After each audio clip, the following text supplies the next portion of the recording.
రంగారెడ్డి జిల్లా మీర్జాగూడ బస్సు ప్రమాదంలో మృతుల సంఖ్య 25కి చేరింది. ఈ ప్రమాదంలో 40 మంది గాయపడగా 20 మంది పరిస్థితి విషమంగా ఉన్నట్టు తెలుస్తుంది. ప్రస్తుతం చేవెళ్ల ఆసుపత్రిలో 10 మంది క్షతగాత్రులకు చికిత్స అందిస్తున్నారు. పరిస్థితి విషమంగా ఉన్నవారిని హైదరాబాద్లోని నిమ్స్ గాంధీ ఆసుపత్రులకు తరలిస్తున్నారు. అలాగే సంఘటన స్థలం వద్ద సహాయక చర్యలు కొనసాగుతున్నాయి. ఘటనా స్థలికి ఆర్టీసీ ఎంపీ నాగిరెడ్డి, రవాణా శాఖ మంత్రి పొన్నం ప్రభాకర్ చేరుకొని ప్రమాదంపై ఆరా తీస్తున్నారు. సహాయక చర్యలపై పర్యవేక్షిస్తున్నారు. ప్రమాదంపై విచారణకు ఆదేశించనున్నట్లు మంత్రి పొన్నం స్పష్టం చేశారు. రాజకీయం చేసేటువంటి అవసరం లేదు.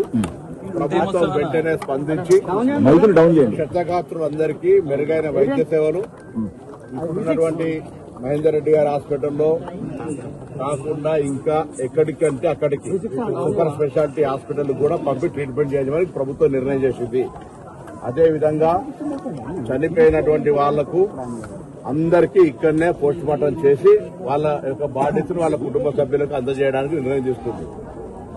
ఈ దుర్ఘటన, ఈ సంఘటన మీద విచారణ కూడా ప్రభుత్వం ఆదేశించింది. దాంతో పాటుగా మృతుల కుటుంబాలకు సంబంధించి ప్రభుత్వం తరఫున 5,000, ఆర్టీసీకి సంబంధించి 2,000, మొత్తం 7 లక్షల రూపాయలు ఇమ్మీడియట్ గా తక్షణంగా గౌరవ ముఖ్యమంత్రి గారు ప్రకటించినారు. చికిత్స కొరకు గాయపడినటువంటి వాళ్ళందరికీ కూడా 2 లక్షల రూపాయల ఆర్థిక సహకారం అందజేయడం జరుగుతుంది. దీని తదుపరి కూడా కొంత ఇంకా పేదలు ఉంటే అక్కడ ఉండేటువంటి పరిస్థితులలో ప్రభుత్వం మాననీయ కోణం నుంచి పరిశీలన చేస్తే తప్ప ఎక్కడ కూడా ఎవరికి ఇబ్బంది కలిగే విధంగా ఉండదు. ఇందులో ఇదొక దుర్ఘటన. దీనికి సంబంధించి రాజకీయాలు మాట్లాడేటువంటి సరి అయినటువంటి సమయం కాదు. రోడ్డు లేదా ఇతర తదితర విమర్శలకు సంబంధించినటువంటి వేదిక కాదు. వాటి మీద తదుపరి మళ్లీ మాట్లాడదాం. విచారణకు ఆదేశించినాం. మృతుల కుటుంబాలను ఆదుకుంటా ఉన్నాం.